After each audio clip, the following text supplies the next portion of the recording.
Bueno, nos encontramos comenzando la lectura de un nuevo libro, el libro de los profetas, en este caso del profeta Ezequiel. Estamos situados aproximadamente unos 600 años antes de Cristo. Y en ese momento Israel había sido deportada a Babilonia. Era un momento de verdadero desastre nacional y religioso. Y nos vamos a encontrar con este profeta, que es un profeta singular, porque es un profeta, y esto se deja entrever por su modo de escribir, como lleno de fantasías. Escribe con una enorme cantidad de simbolismos. Es imaginativo.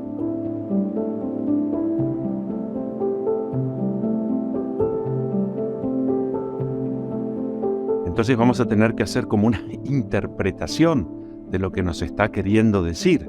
Él era sacerdote en Jerusalén al momento en el que va a ser deportado y va a tener que acompañar, claro está, como profeta, la vida del pueblo. En esa situación, y este es concretamente el texto que hoy nos propone la liturgia, bueno, nos encontramos a Ezequiel que Dios le dice, en un gesto simbólico, que quiere que se coma los rollos que contienen la palabra.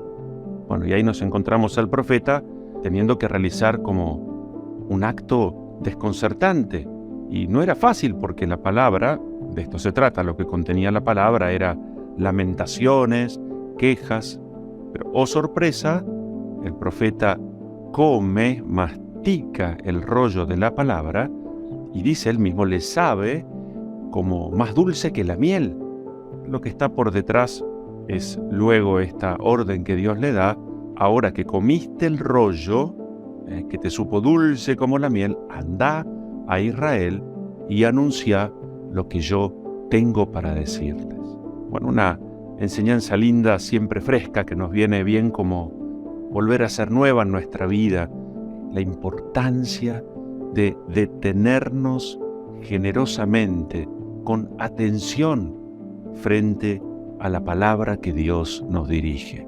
La postura, la posición del hombre frente a esta palabra no puede ser como la de quien pasa las páginas leyendo lo que acaba de suceder y ya en 10 minutos ya es noticia vieja. Esto no es así. En un mundo que vive a los apuros y a los atracones, que vive superficialmente, lo que hoy Dios nos recuerda es que mi palabra tiene que ser acogida, recibida con humildad, tiene que ser interiorizada.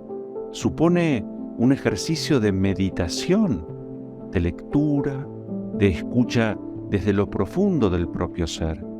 Porque es un mensaje que nos muestra el camino, es un mensaje que nos acerca a Dios. Por ejemplo, hoy en la lectura termina el mismo Señor diciendo que de la misma manera el Padre de ustedes que está en el cielo no quiere que se pierda ni uno solo de estos pequeños. Entonces nos está diciendo nosotros hoy, celebrando nuestra fe con esta Eucaristía temprano en la mañana: no, hijo, no quiero que te pierdas, para mí sos importante. Y si sos como esa oveja perdida porque estás atrapada por tus miedos, por tus incertidumbres, por tus heridas, por tus tristezas, yo te estoy saliendo a buscar, porque para mí sos importante. Entonces fíjense la enorme cantidad de consecuencias que puede tener el meditar esta palabra en profundidad. No oírla y dejarla pasar, meditarla con profundidad. Esto por supuesto que en el marco de las palabras del mismo Señor del último domingo. Confíen, tranquilícense, ánimo, soy yo, no tengan miedo. Estas palabras tienen que ser un verdadero eco, nos tienen que dar paz, porque si hoy queremos hacer el mayor bien posible, necesitamos esa paz, esa vida habitada desde el primer minuto de nuestro día, por lo que Dios tiene para decirnos. Fíjense, esto es de enorme consuelo.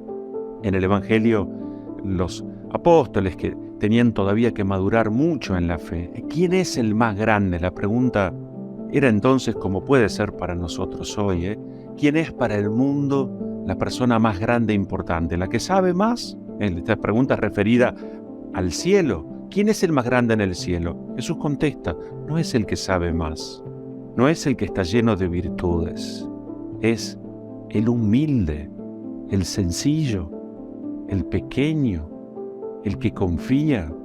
Jesús no dice que nos hagamos niños, sino como niños. Lo que Jesús va a poner de manifiesto es la importancia de aquello que se trasluce sin ninguna complicación en la vida de los más pequeños. Los pequeños son, insisto, simples, son sencillos, ellos tienen un corazón como abiertos, no están llenos de sí mismos, saben en quién confían y se abandonan en los brazos de sus padres. Esto es lo que quiere Jesús de nosotros. No complicar, confiar, abandonarnos en Él sabiendo que está. Insisto, lo del domingo, soy yo. No tengan miedo. Cuando uno hace experiencia de esta verdad tan profunda, uno entiende la realidad, el día a día, con más hondura. Entonces, la propia vida se dispara con dimensión de eternidad. Y esto es lo que nos enseñan los santos. O la Iglesia nos propone hacer memoria de Santa Clara de Asís. Clara tenía 12 años menos que Francisco. Es más, cuando Francisco empieza su camino, Clara era una niña de 11 años.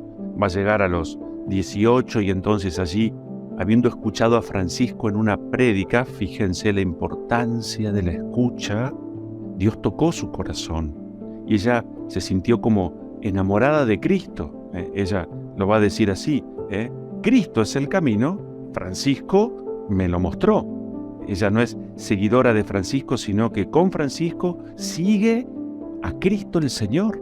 Y entendió, porque Clara, igual que Francisco, pertenecía a una familia acomodada, adinerada, pero entendió que su vida, su ideal, pasaba por otro lado. Fundamentalmente, escuchemos bien, por la oración, por la pobreza, por el trabajo y por la alegría.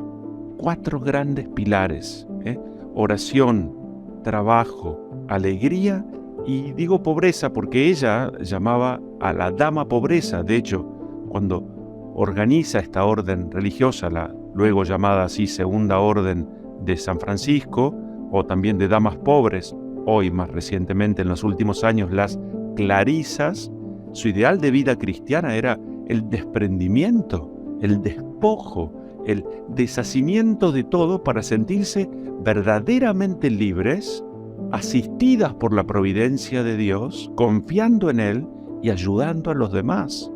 Al momento hay en el mundo unos 900 monasterios y cerca de 15.000 hermanas clarisas.